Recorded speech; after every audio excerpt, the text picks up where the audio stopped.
పచ్చి కొబ్బరితో చట్నీ చేసుకుందాం ఇప్పుడు మనము. దీనికి పచ్చి కొబ్బరి ముందే ఆల్రెడీ గ్రైండ్ చేసి పెట్టిన, దీంట్లోనే కొత్తిమీర కరివేపాకు వేసి గ్రైండ్ చేసిన, ఉప్పు, పెరుగు, ఆవపొడి, మిరపకాయలు, పచ్చిమిరపకాయలండి. మిరపకాయలు వేయించుతాము. కొంచెం నూనె వేసి వేయించాలి. కొబ్బరిలో మాత్రము పచ్చిదే గ్రైండ్ చేస్తాం, అది వేయించాము. అది చేసే కొబ్బరి చట్నీ వేరే ఉంటుంది, ఇది వేరే ఉంటుంది. ఇది పచ్చిదే గ్రైండ్ చేస్తాము.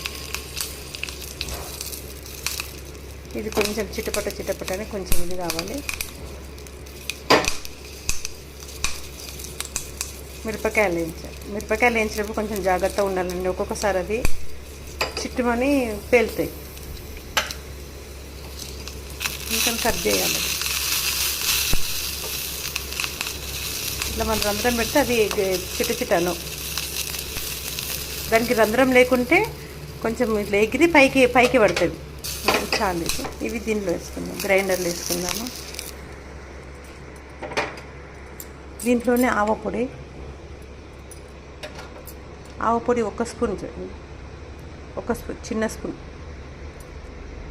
చాలు.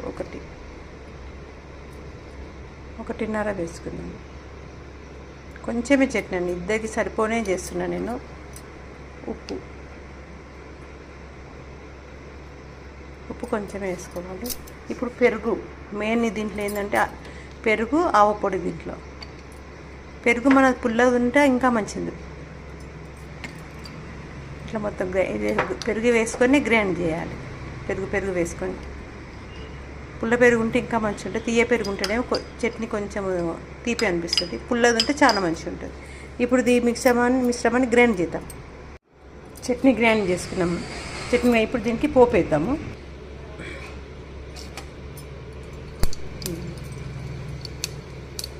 జీలకర్ర, ఆవాలు, ఎండుమిరపకాయలు, పచ్చిమిరపకాయలు, కరివేపాకు, స్టవ్ ఆఫ్ చేసి జీలకర్ర మెంతుల పొడి వేయాలి. పోయింపులో మనము జీలకర్ర మెంతుల పొడి వేయాలి. ఇప్పుడు దీనిలో